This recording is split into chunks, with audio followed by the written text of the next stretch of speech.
Good morning and welcome to Behind the Screen. I am JM, and this is a show where we hang out and we talk about games, board games, role-playing games, card games, miniature games, things that are fun, entertaining, provide escapism, and most importantly, things that are beautiful. This is something that I continue to come back to. If you want to know why, go check out episode 100 and 200 together, form a pairing of philosophical videos about my thoughts about gaming. Now, this morning we're talking about the 7 deadly sins, and this is inspired by an article that was written long ago by Bill Coffin in the Riff's Game Master Guide. And having reread that and really enjoying the advice in there, I figured I would do my take on that. Now, as you may know, the 7 deadly sins are opposed by the cardinal virtues. I assume everybody knows this. And that the 7 deadly sins weren't named such because they were somehow inherently more evil, more damning, more debased than other ones. Excuse me. They were considered deadly because of the way they damaged our relationships with others. And so with that take, we're going to look at being a game master, and there's some player advice in here, but I rarely sit on the player side of the table, except in John Doom's fantastic Savage Pathfinder game. So I'm going to mainly talk about this from the game master side and offer player advice if and where I can. Good morning to Grom and John Doom, and to Mark, and to Padre. Good to have you here. So the first one is pride, and pride is sort of defined as this belief that you are better than everyone else. And what you may discover as we go through this, that many of the 7 deadly sins have sort of become the 7 virtues of Western civilization, but that is neither here nor there. This idea that everything I do is better, and I'm just better than everyone else, and everyone else should give me a pause and leave and look up to me and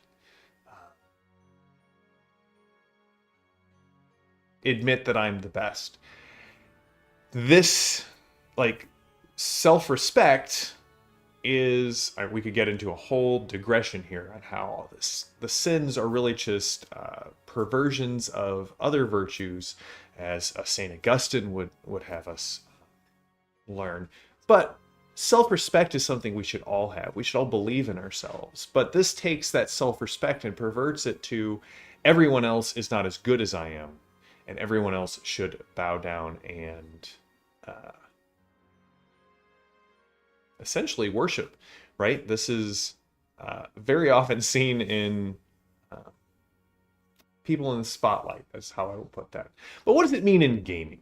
And I think as a game master, if you have the deadly sin of pride, what you're saying is that my story is king.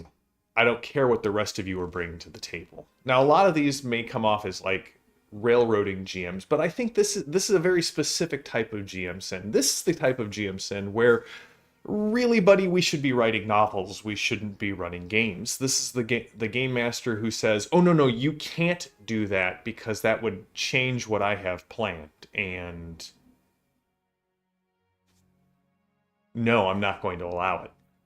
Or, and I have seen this, I have heard of this recently, where at the end of the campaign, after everyone has wrapped up, the game master then gives their denouement and says, okay, but here's really how it ended.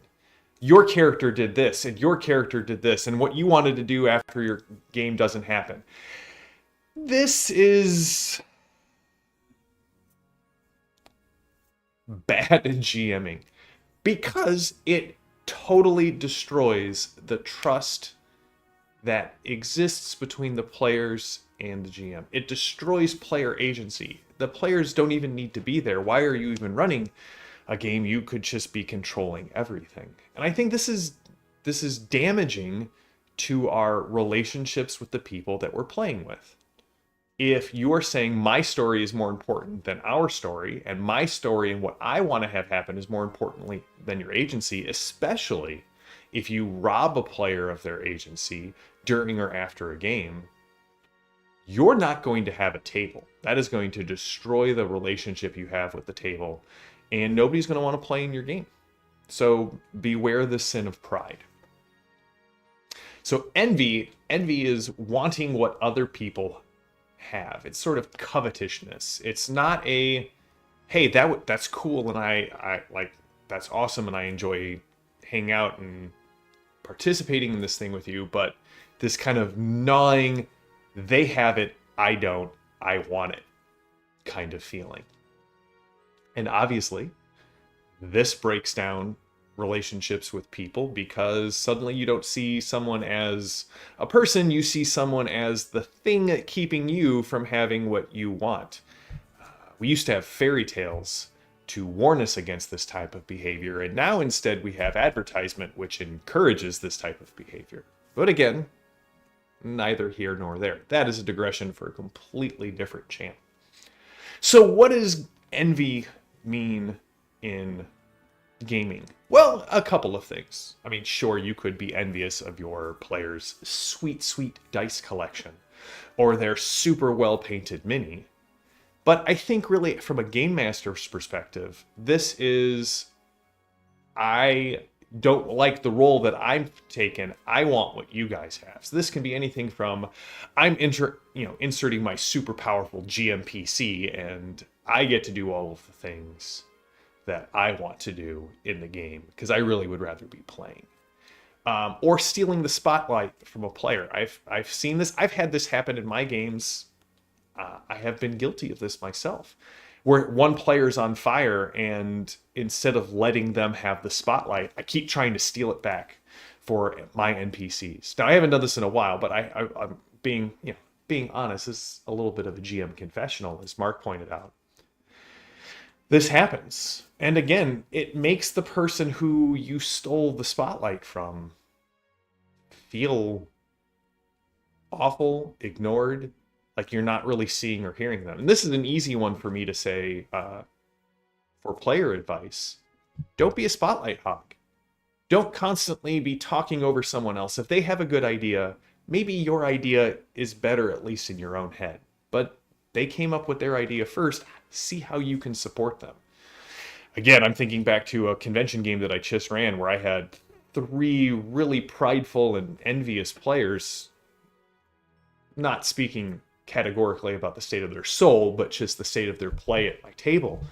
And man, they would not let anyone talk or have an idea that they didn't denigrate, crap all over, or co-op and change it so it was their character's time to shine.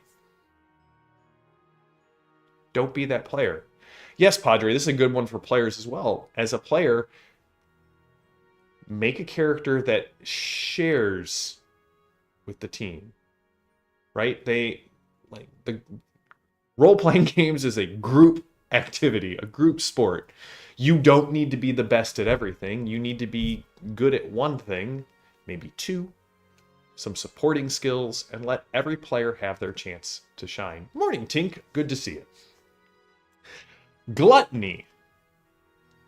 The supersize me of the 7 deadly sins. This is rampant consumption. This is consumption above and beyond what is good for the soul or the body.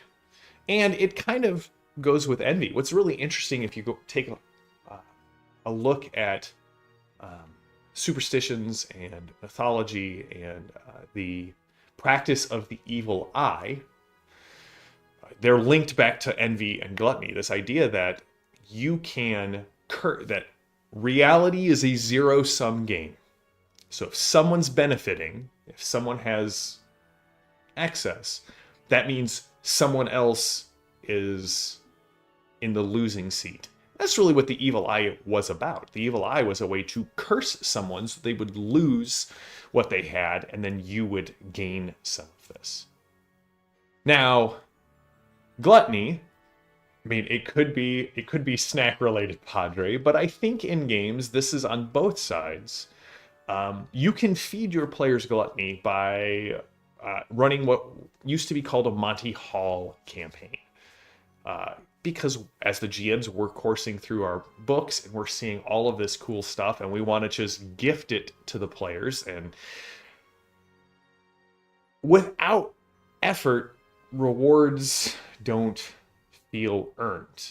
And a Monty Hall game, or a game where players get tons of power and tons of items, quickly devolves into something that, in my experience, becomes very boring for everyone involved. The GM's constantly having to pull back or increase the difficulty. The players are just looking for that next fix, next reward. You, as the GM, are acting as a magic item junkie or magic item dealer. Do you really want a table full of magic item junkies? I'm looking right at you, Baldur's Gate 3. We just encountered this in our game last night with one of our characters. So a judicious hand here, a incredible reward that comes at an incredible struggle. That's good. And this is something that I think earlier in our game mastering careers, it's easier to run a very gluttonous game because you don't know any better. But as you experience the game on both sides of the screen, you start to learn, all right, it doesn't have to be the most powerful things. They don't always have to find something. So when they do find something, it means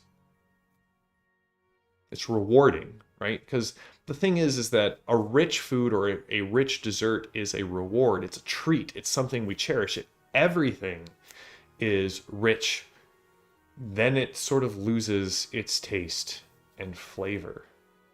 Oh man, Grom, that's great. I want that on a t-shirt. Tink, can we make the first +1 sword is free t-shirts? Because I love that. We'll attribute it to Grom. That's fantastic. All right. So let's talk about lust. And lust is a all-consuming passion for something in this world. Yes, it is typically associated with like a sexual lust, but it can be a lust for power. It can be a lust for things. I have played in games with lustful GMs. And no, I don't mean extra horny GMs, although I have played in games like that. No, this is my world is the most important thing. Let me stop everything that's going on. Because of this thing that I love, I'm going to share it out, and you have to stop and listen to me. This also happens on the player side, where they become so attached to their character they just can't let go. And here's the thing, we love our worlds as game masters. We love whether those are worlds that we've created or worlds that we've invested in. I know Mark loves the Fallout world, and Mark loves the lore of the Fallout world. But he's also a very, to use our terminology for this episode, a chaste game master, in the fact that he will give you the information you need to make the decision or to be invested in the moment. But he is not going to wax poetically in a lustful screed about Fallout to the point that he bores the rest of the table. Love your world, but dole out the information in small, discrete packages. Oh, Padre, that's a great one. And this is one that is for other channels to discuss. But yes, I'm sorry, this one system is sacrosanct and is my consort system, and I will never stray from it. Even if somebody else volunteers to run another system for you or for them, they refuse to hear anything. They close their eyes, they put their hands over their ears, they say la la la, and they refuse to try anything else. Maybe some polygamery is what we need in the industry. Can I say polygamery? Is that okay? All right, wrath. Wrath is unbridled anger. This is an anger. This is not just anger. Anger is usually caused by fear or hurt. Wrath is something that stokes and builds, and you refuse to let go as you stoke your wrath.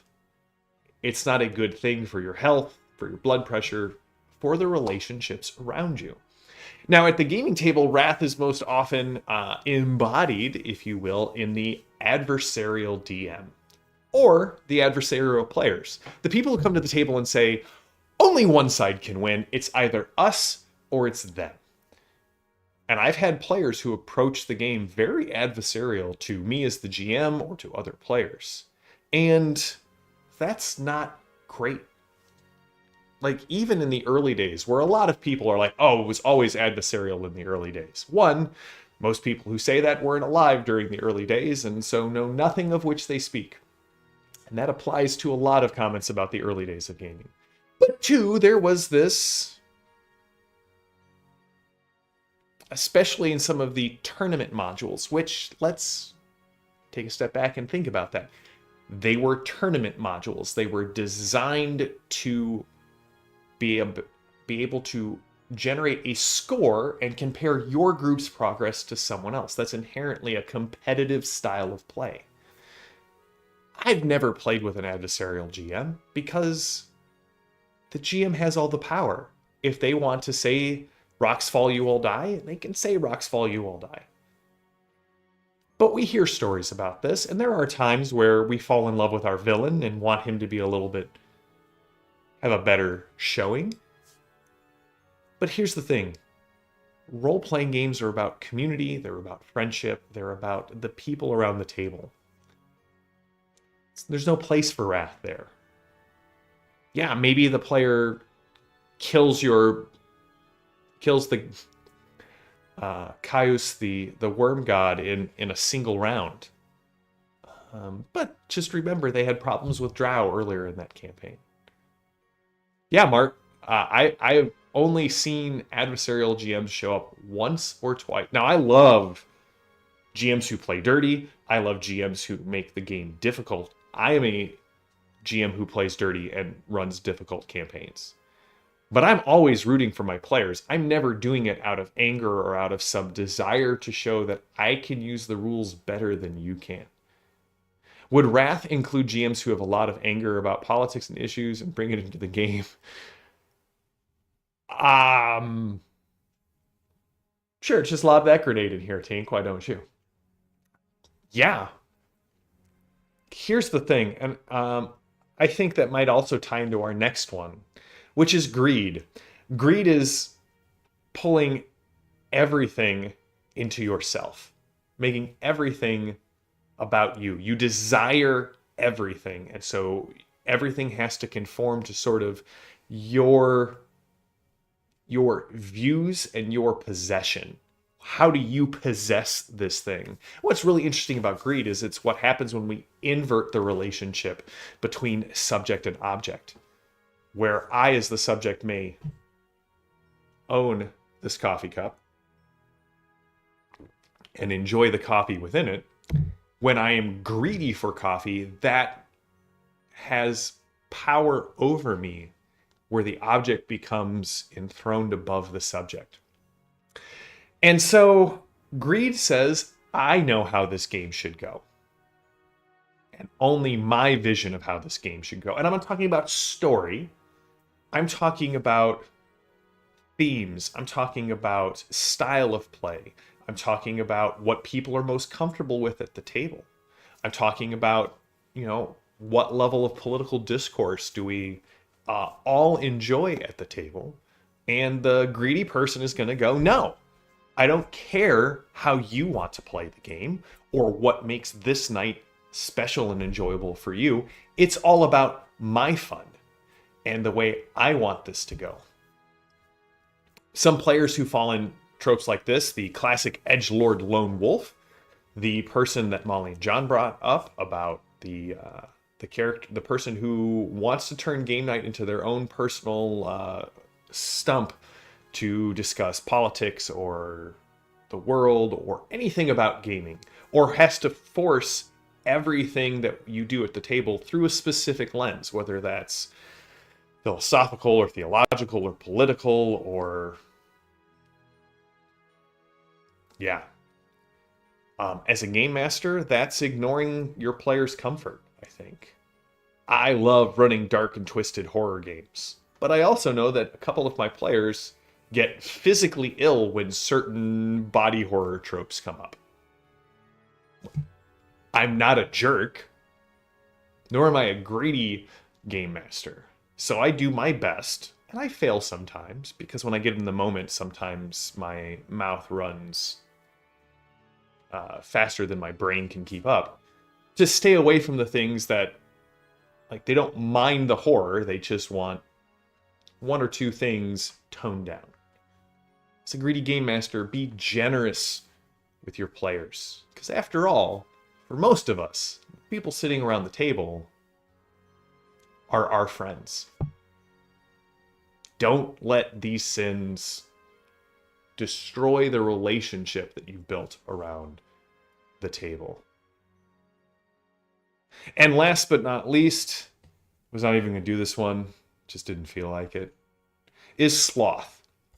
And sloth is characteristic, sometimes we call it laziness, lack of ambition. Sloth is knowing what you're supposed to do and just not caring, letting it be undone.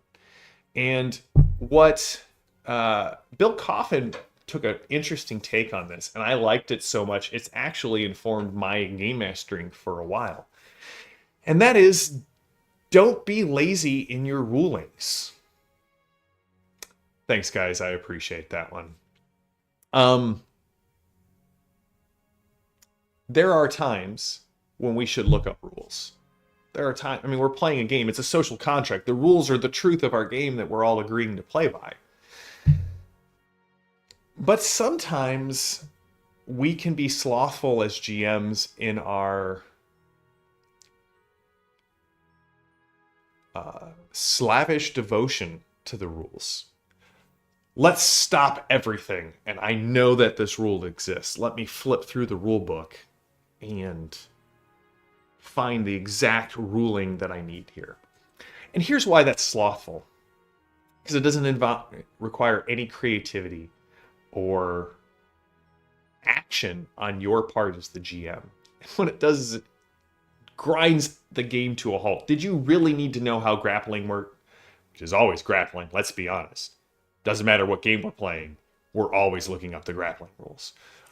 If you're playing Shadowrun and you remember, oh yeah, there's that chunky salsa rule where grenades blow back and can hit somebody multiple times. That might be a good one to refresh, but in the moment, be creative. Allow yourself the action, the energy, the trust, both in yourself and in your players, to make a ruling and keep the game moving. Because when you stop the game like that, not only are you being, again, kind of slavishly devoted to the rules, but you've just drained all of the energy from the table. I have been a player in a game like this, and nothing kills my interest in a game than sitting around for 15 minutes while the GM pours through 5 or 6 rule books to find, is that a +2 or a +3 in this situation? Sloth spreads. Sloth spreads. So, that is... Oh, hold on. Let's answer a question. Is it slothful to run a pre-printed adventure? No, not at all. I think running pre-planned adventures, especially if you don't have a lot of time, is great. It is part of the legacy of the hobby. I was talking with a friend last night who was like, hey, we just played The Waking of Willoughby Hall, and I'm like, I love that adventure. I've run it multiple times. I've run The Arms of Nagash Tor probably more than any adventure ever. I've run the Rod of Seven Parts 4 or 5 times, planning on running it, excuse me, a 6th time. I love running pre-planned adventures. I don't think that's slothful. I think it's slothful to not allow your players any agency as they're moving through that. 90% of Shadowrun is looking up the rules, though. All right, so John Doom, the last time I ran Shadowrun, and it broke me, was how many people was it, Mark? Was it 9 people in Shadowrun 4th edition, which is a very complex edition of Shadowrun. And essentially what I did was I said, all right, Mark and Christopher, your job is to know the combat rules inside and out. If I have any questions about how something is going to go, I'm coming to you two. And my buddy Calvin, who Padre knows, was the hacker. And I said, Calvin, your job is to know the hacking rules inside and out. So if I have any questions, you can answer them. And then I took the magic rules because I love the magic rules in Shadowrun. And so I broke the game up, the rules complexity up into discrete little groups. And it was a great game. And that was...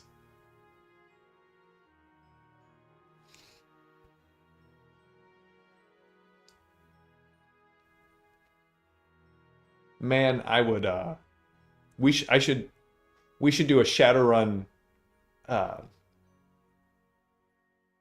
we should talk about that Shadowrun campaign next week on BTS, Mark, and just reminisce and give it the proper send-off. Maybe I'll have a little Irish coffee with me while we give that game a proper send-off that it should have had a decade and a half ago. So that is the 7 Deadly Sins. Hopefully that is was interesting to you and gave you some advice. Grom, I agree with you. I learned, here's a very easy trick to help game masters out there. When a player says, I'm using this, I respond with, cool, what does that do? Because I'm not looking it up. I've got, 4 to 6 players at the table, and I have a ton of rules that I am already keeping in my head. It really is up to the players in a game that you are playing to know their rules and what they do. We've got good players, I think, in all of my groups. They know their spells, they know their abilities, they are ready to take their turn. Maybe that's one piece of player advice to combat sloth. Figure out what you're doing on your turn before the GM calls for your initiative.